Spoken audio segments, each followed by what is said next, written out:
Rules ముందు ఓడిన మానవత్వం అటిగా సమాధి తవ్వి శవంతో బ్యాంకుకు వచ్చిండిగా అక్క అకౌంట్లోని 20,000 ఇవ్వని అధికారులు అకౌంట్ హోల్డర్ వస్తేనే డబ్బులు ఇస్తామని ఇబ్బందులు చివరికి అస్థిపంజరాన్ని తెచ్చి బ్యాంకు సిబ్బందికి చూపించిన తమ్ముడు ఒడిశాలో ఓ గిరిజనుడి హృదయ విదారక గాథ అంటూ చూస్తున్నామండి. సో నిజంగా సోషల్ మీడియాలో వైరల్ అవుతూ ఉన్నది. ఒకసారి మీకు చూపిస్తా అండి. సో ప్రజలారా ఇది చూడండి, నేటి భారతదేశ ముఖ చిత్రం అంటూ చూస్తున్నాం ఇక.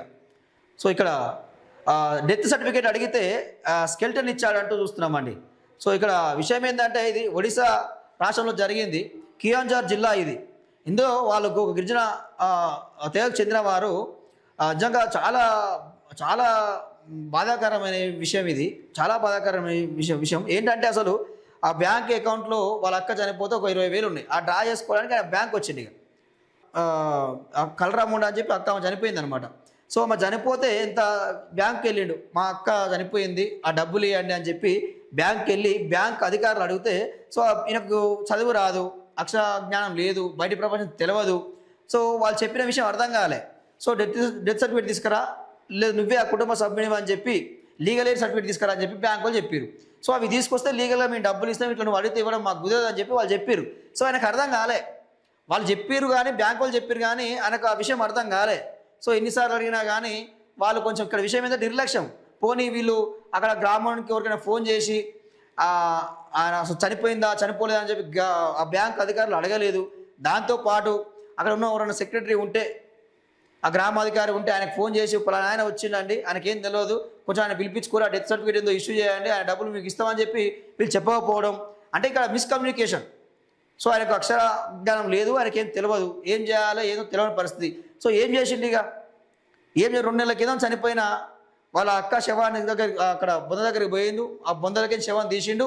సో ఒక సంచలు వేసుకొని వచ్చిండు ఇక బ్యాంక్ వచ్చి ఆ బ్యాంక్ ముందు కూర్చొని ఇది మా అక్క శవము స్కెల్టన్ ఇది, సో ఇప్పుడైనా పశలీరు అని చెప్పి కూర్చున్నట్టు. ఇక దెబ్బ అక్కడ పోలీసు వాళ్ళు వచ్చారట్టు. ఇక పోలీసు వచ్చేసారు, నాయన నీకు దండం పెడతారా బాబు, జర అయ్యించి తీసుకపో, నీ డబ్బులు నీకు ఇప్పిస్తాం అని చెప్పి ఆయన భద్రమాడి చేసి మళ్ళీ ఆ స్కెల్టన్ తీసుకుపోయి మళ్ళీ బొంద పెట్టినట్టు. ఇక సో ఇది జరిగిన విషయం.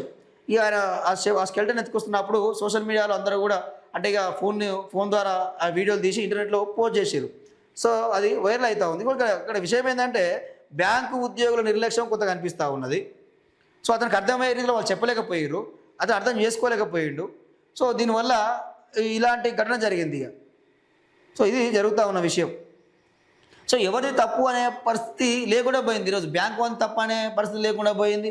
పాపం ఆ గిరిజన తెగకు చెందిన అతని నిరక్షరాస్యుడు, ఆయనకి ఏం చేయాలంటే ఈరోజు అంటే ఏ పరిస్థితిలో ఉందో తెలుసుకోండి. అంటే ఈ తెగలు ఇంకా అక్షర జ్ఞానం లేదు, చదువులు లేవు, సమాజానికి బయట ఉంటున్నారు, దూరంగా ఉంటున్నారు. అంటే ఏం జరుగుతుంది ఏంది అంటే ఒక బ్యాంకు ద్వారా డబ్బులు ఎట్లా కూడా డ్రా చేసుకోవాలి, విత్డ్రా చేసుకోవాలి కూడా తెలియని పరిస్థితిలో ఉన్నదంటే ఈ తెగ. సో అర్థం చేసుకోండి ఎట్లా ఉన్నది పరిస్థితి. ఇక మన భారతదేశం అభివృద్ధి చెందుతుంది కదా, అభివృద్ధిలో ముందుందని మాట్లాడుతున్నాం కదా. సో ఇది పరిస్థితి, ఒక గిరిజన పరిస్థితి. అంటే ఇక్కడ ఏంది, ప్రభుత్వాలది తప్పు, సంక్షేమ పథకాలు అందడం లేదు, సరైన చదువు అందడం లేదు, అక్కడ విద్య అందడం లేదు, వాళ్ళకు ఎలాంటి విషయాలు తెలియదు వాళ్ళకు. సో అడవిలో జంతువు ఎట్లా ఉన్నారో సో అట్లనే బతికే పరిస్థితి, మనుషులాగా బతికే పరిస్థితి లేదు.